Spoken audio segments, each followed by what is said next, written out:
welcome back to a brand new video of Cook with Joe segment. ഇന്ന് നമ്മൾ actually ഒരു masala chicken എങ്ങനെയാണ് ഉണ്ടാക്കിയെടുക്കുന്നതെന്നാണ് നോക്കാൻ പോകുന്നത്.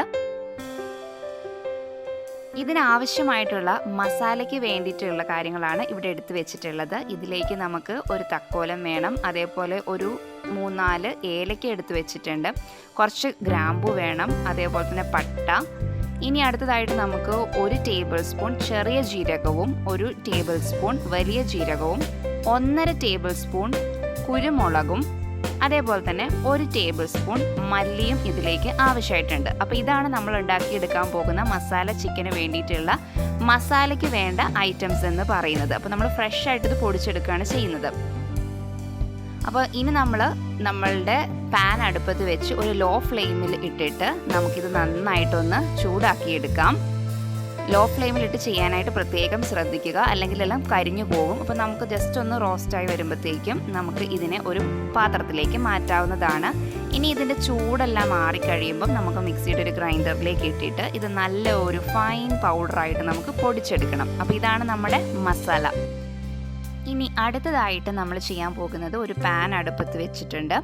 ഇനി ഇതിലേക്ക് നമുക്ക് ആവശ്യത്തിനുള്ള എണ്ണ ഒഴിച്ചു കൊടുത്തിട്ട് അതിലേക്ക് കുറച്ച് കടുകും കൂടി ഇട്ടിട്ട് നമുക്കൊന്ന് പൊട്ടിച്ചെടുക്കാം.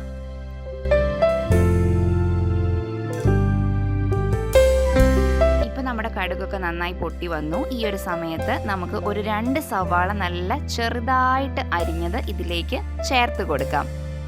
ഇത് നന്നായിട്ട് നമുക്കൊന്ന് വഴറ്റിയെടുക്കണം. ഈ ഒരു സമയത്ത് നമുക്ക് ഈസി ആയിട്ട് വഴണ്ടി കിട്ടാൻ വേണ്ടിയിട്ട് നമുക്ക് എല്ലാവർക്കും അറിയാം, കുറച്ച് ഉപ്പ് ഇതിലേക്ക് ചേർത്ത് കൊടുത്തിട്ടുണ്ടെങ്കിൽ നമുക്ക് എളുപ്പത്തിൽ നമ്മുടെ സവാളയൊക്കെ വഴണ്ടി കിട്ടുന്നതാണ്.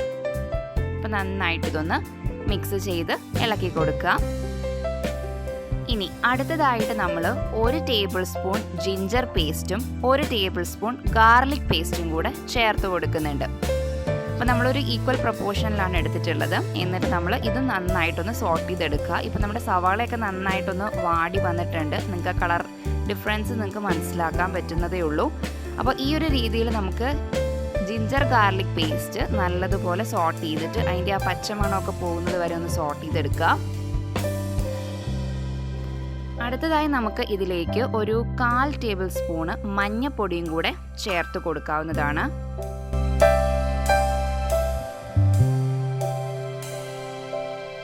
ഇനി അടുത്തതായിട്ട് നമ്മൾ 1 ടേബിൾ സ്പൂൺ മല്ലിപ്പൊടി കൂടെ ചേർത്ത് കൊടുക്കുന്നുണ്ട്.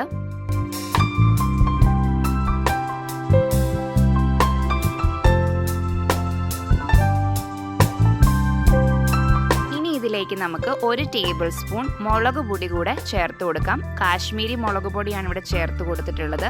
കാരണം നമ്മൾ മസാല ഉണ്ടാക്കിയെടുക്കുന്നതിൽ ഓൾറെഡി നമ്മൾ കുരുമുളക് പൊടിച്ച് ചേർക്കുന്നുണ്ട്. അപ്പം അതുകൊണ്ട് ഒത്തിരി എരിവിൻ്റെ ആവശ്യം ഇല്ലാത്തത് കൊണ്ട് നമുക്കിത് ചേർക്കാം.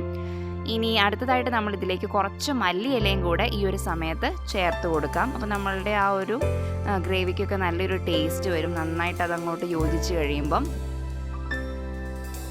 ഇനി നമ്മളുടെ മെയിൻ ഇൻഗ്രീഡിയൻറ്റ് നമ്മളുടെ ചിക്കൻ, ഒരു 3/4 കിലോ ചിക്കനാണ് ഇവിടെ എടുത്തിട്ടുള്ളത്. അതും കൂടെ ഈ ഒരു മിക്സ്ചറിലേക്ക് നമുക്ക് ചേർത്ത് നന്നായിട്ട് നമ്മളുടെ ആ ഒരു മസാലയൊക്കെ ചിക്കനിലേക്ക് നന്നായിട്ട് മിക്സ് ചെയ്തെടുക്കാം. അങ്ങനെ നമ്മളുടെ ചിക്കനിലേക്ക് നമ്മൾ ഇട്ട മസാലാസൊക്കെ ഒന്ന് മിക്സ് ആയിട്ട് വന്നിട്ടുണ്ട്. ഈ ഒരു സമയത്ത് നമ്മൾ നേരത്തെ പൊടിച്ച് മാറ്റി വെച്ചിരുന്ന ആ ഒരു മസാല ഉണ്ടല്ലോ, നമ്മളുടെ മെയിൻ മസാല, അത് ഈ ഒരു സമയത്ത് നമുക്ക് ചേർത്ത് കൊടുക്കാം.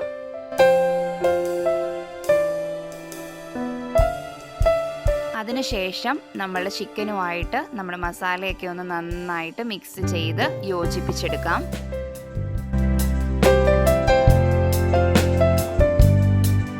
ഇതിലേക്ക് നമ്മൾ വെള്ളമൊന്നും ചേർത്ത് കൊടുക്കേണ്ട കാര്യമില്ല. ഈ ഒരു രീതിയിൽ തന്നെ നമുക്ക് ഇതിനെ ഒന്ന് ലിഡ് വെച്ച് ക്ലോസ് ചെയ്തിട്ട് നമുക്കൊന്ന് കുക്ക് ചെയ്യാം.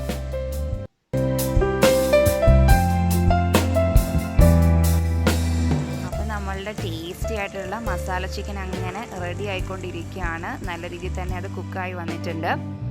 അപ്പോൾ നമുക്ക് വളരെ എളുപ്പത്തിൽ തന്നെ ഉണ്ടാക്കിയെടുക്കാൻ പറ്റുന്ന എന്നാൽ നല്ല ടേസ്റ്റി ആയിട്ടുള്ള ഒരു ചിക്കൻ റെസിപ്പിയാണ് ഈ മസാല ചിക്കൻ. അപ്പോൾ നിങ്ങൾക്ക് എല്ലാവർക്കും ഈ മസാല ചിക്കൻ റെസിപ്പി ഇഷ്ടമായി എന്ന് വിചാരിക്കുന്നു. അപ്പം ലാസ്റ്റായിട്ട് നമുക്ക് കുറച്ച് മല്ലിയിലയും കൂടി ഇതിൻ്റെ മുകളിലേക്ക് ഇട്ട് കൊടുക്കാം. അതൊരു പ്രത്യേക ടേസ്റ്റ് തന്നെയാണ്. അപ്പോൾ എല്ലാവരും ഇത് വീട്ടിലൊന്ന് ട്രൈ ചെയ്ത് നോക്കുക. നിങ്ങൾക്ക് ഈ വീഡിയോ ഇഷ്ടമായെങ്കിൽ ചാനൽ സബ്സ്ക്രൈബ് ചെയ്യാനായിട്ട് മറക്കരുത്. അതോടൊപ്പം തന്നെ അതിന് തൊട്ടടുത്തുള്ള ആ ബെല്ലൈക്കൺ കൂടി ഒന്ന് പ്രസ് ചെയ്താൽ ഞാനിടുന്ന വെറൈറ്റി ആയിട്ടുള്ള വീഡിയോസൊക്കെ നിങ്ങൾക്ക് കാണാനായിട്ട് പറ്റും. അപ്പം എല്ലാവരുടെയും സപ്പോർട്ടിന് താങ്ക് യു.